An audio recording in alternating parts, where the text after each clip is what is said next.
नमस्कार। उनकी कलम मेरी आवाज़ में आप सभी का स्वागत है। आइए सुनते हैं मालती जोशी जी द्वारा लिखी गई कहानी हम बैरागी जन्म के।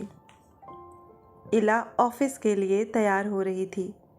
यूं तो 10-12 दिन बाद काम पर जाना बहुत अखरता है, पर इला के साथ उल्टा हो रहा था। वह तो जैसे बाहर जाने के लिए तरस गई थी। पिछले दिनों से जरा भी आराम नहीं मिल पाया था। घर में शादी हो तो कोई आराम की सोच भी कैसे सकता है। खासकर यहाँ तो सारा दारोमदार उसी पर है। संदीप और सुनीता तो मेहमान की तरह समय पर आए थे। हाँ, इस बार नीलू की शादी में उन्होंने कुछ आर्थिक सहयोग दिया था।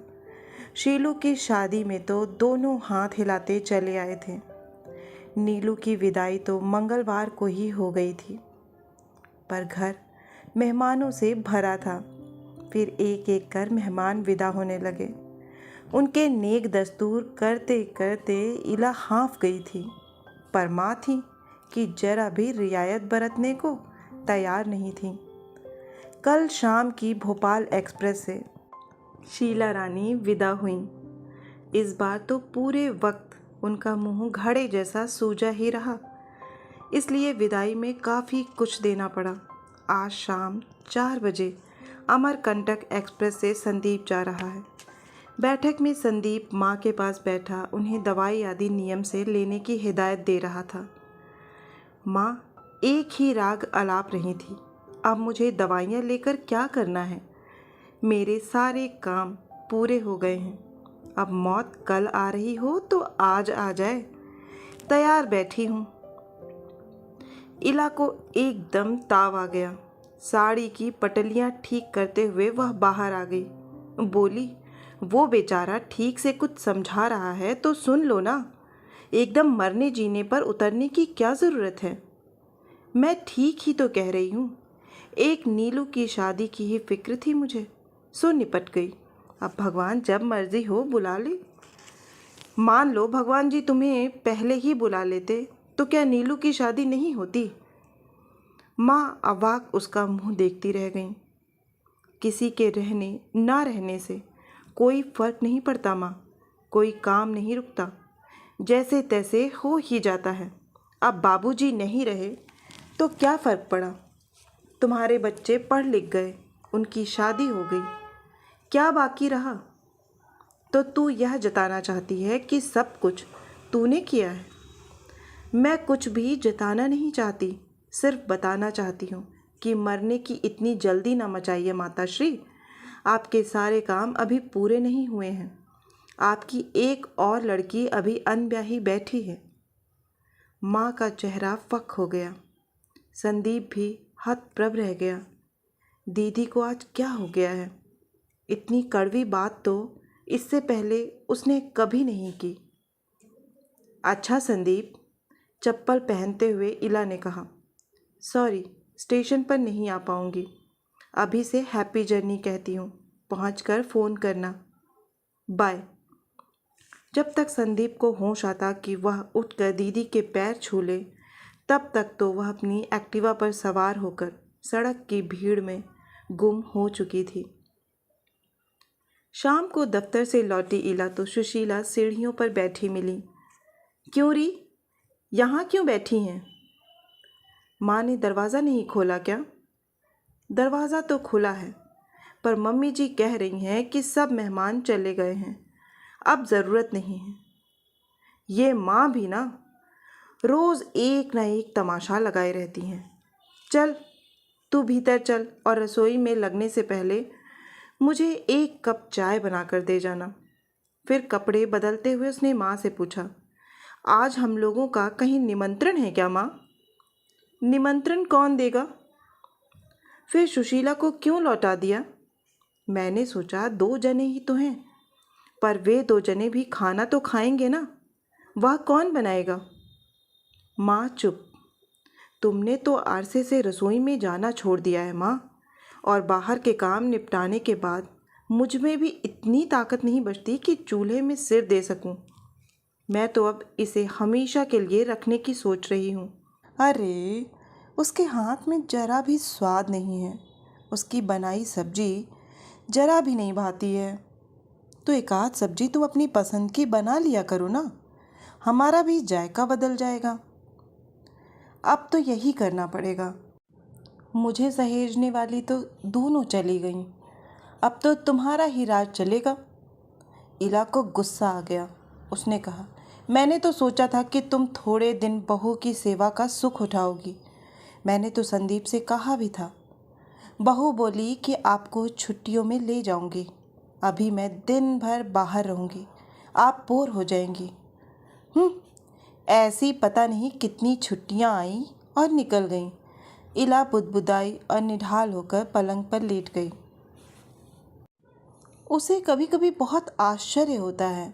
उसकी शादी की चिंता तो खैर माँ ने हाशिए पर डाल ही दिया है, पर उसकी भूख प्यास का, उसके आराम का तो ख्याल रख सकती हैं।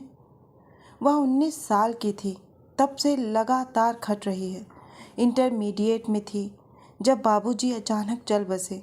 14 साल का संदीप, 10 साल की शीलू और 6 साल की नीलू एकदम कच्ची गृहस्थी थी। 13वीं से निपटते ही रिश्तेदारों ने जोड़ तोड़ शुरू कर दी। कहा कि झूठा बर्थ सर्टिफिकेट बनवा कर लड़के को चिपका दो। फिलहाल चपरासी ही सही, बाद में तरक्की करता रहेगा। पर अपने इकलौते बेटे के लिए बाबूजी ने बहुत से सपने देखे थे। उन सपनों को पूरा करने का बीड़ा इला ने उठा लिया और उसे अनुकंपा के आधार पर नौकरी मिल गई। इन 20 वर्षों की कहानी उसके अथक परिश्रम, त्याग और तपस्या की कहानी है। अपने तीनों भाई बहनों को उसने अच्छी शिक्षा दी। भाई को तो इंजीनियर बना दिया। तीनों की शादियां यथाशक्ति धूमधाम से की। आज दफ्तर में सब लोग उसकी तारीफ कर रहे थे, जो लोग उसके इस कठिन प्रयास के साक्षी रहे थे। उनके पास तो प्रशंसा के लिए शब्द ही नहीं थे। वह उन लोगों को कैसे बताती कि तारीफ तो सभी कर रहे हैं, पर उसके अपने ही उससे खुश नहीं हैं।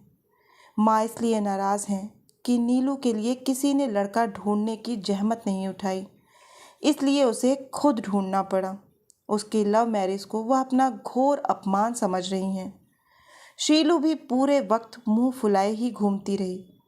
उसका कहना था कि उसकी शादी तो जैसे तैसे निपटा दी गई थी, और अब नीलू की शादी में देखो कैसी टीम टाम हो रही है। नीलू को यह बुरा लग रहा था कि उसने अपने लिए इतना अच्छा घर वर खुद ढूंढा, पर घर वालों ने उनकी कोई कद्र नहीं की। न ढंग से स्वागत सत्कार किया, न ठहरने की ठीक से व्यवस्था की।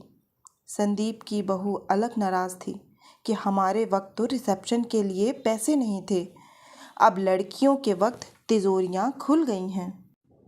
अब उसे कौन बताता कि इस रिसेप्शन का खर्च संदीप ने ही उठाया है। उसकी तो औकात नहीं थी, पर यह कहना भी मुश्किल था, क्योंकि संदीप ने सख्त हिदायत दे रखी थी कि सुनीता को इस बात की हवा भी ना लगने दी जाए, नहीं तो वह मुझे खा जाएगी। इन आरोपों प्रत्यारोपों के बीच यह आशा करना ही व्यर्थ था कि कोई उसे कृतज्ञता के, सहानुभूति के 2 शब्द कहेगा। जहाँ उपकार का एहसास ही नहीं, वहाँ कृतज्ञता कैसी। वे सब तो जैसे मानकर चल रहे थे कि जो मिल रहा है वह उनका हक है। वे जैसे भूल ही गए थे कि उसके पास भी एक मन है जिसमें कोमल भावनाएं हैं, जो प्यार की अपेक्षा रखता है।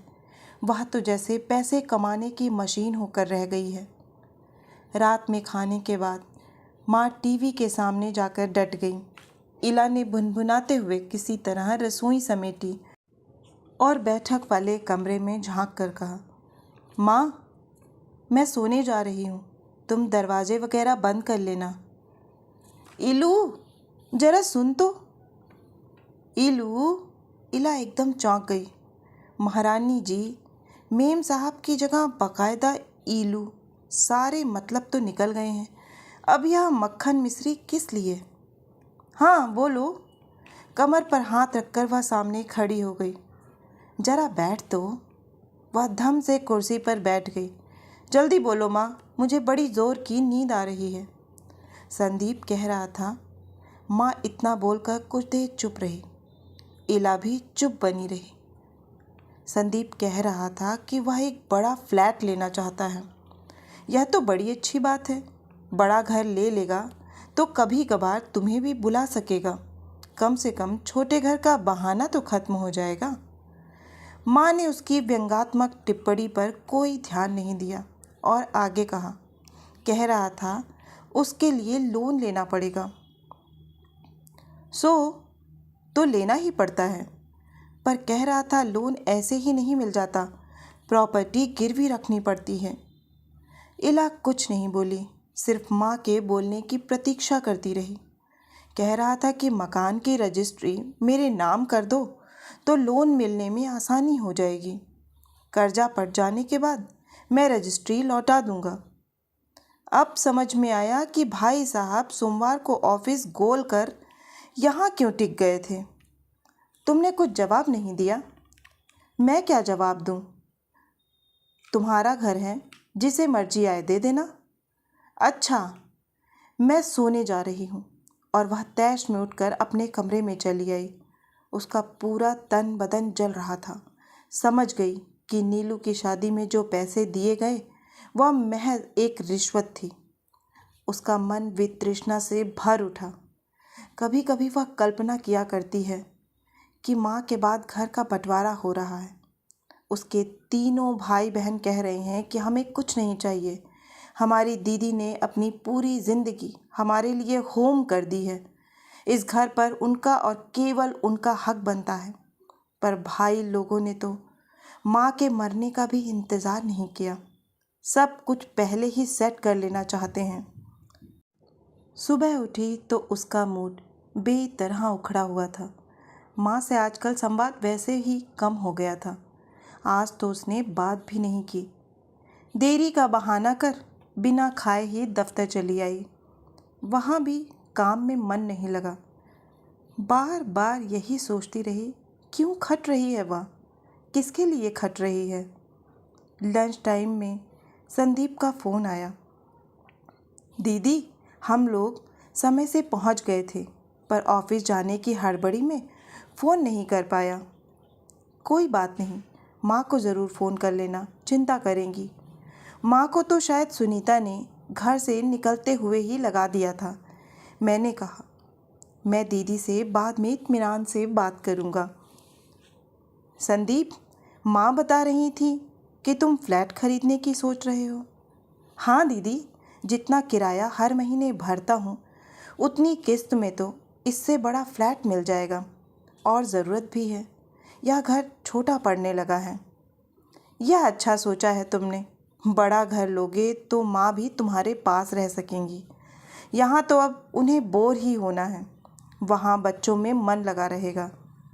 बड़ा घर लेना इतना आसान काम थोड़े ही है दीदी। Main problem is finance. तो यह घर बेच देते हैं, कुछ लोन ले लेना। क्या हम घर बेच सकते हैं? संदीप के स्वर में उत्सुकता थी। क्यों नहीं, प्रॉपर्टी आखिर होती किस लिए है। हाँ, इसके 5 हिस्से होंगे। अपना हिस्सा मैं तुम्हें दे दूंगी। माँ भी अपना शेयर खुशी खुशी तुम्हें सौंप देंगी। रही नीलू शीलू की बात, तो माँ उन्हें आसानी से मना लेंगी, मुझे विश्वास है।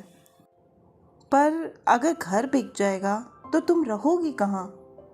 अरे, मैं अपने लिए एक 1 रूम किचन ढूंढ लूँगी। ज़्यादा बड़ा करना भी क्या है, माँ तुम्हारे पास रहेंगी तो यहाँ आवाजाही वैसे ही कम हो जाएगी। नीलू शीलू भी जब तब माँ से मिलने आएंगी तो तुम्हारे घर ही आएंगी। मैं छोटे से घर में आराम से गुजारा कर लूँगी। माँ क्या मेरे पास रह पाएंगी? संदीप के स्वर में हिचकिचाहट थी। उन्हें रहना पड़ेगा, इला ने दृढ़ता से कहा। देखो संदीप, मैं कुछ दिन शांति से रहना चाहती हूँ। जब से होश संभाला है तनाव में ही रह रही हूँ।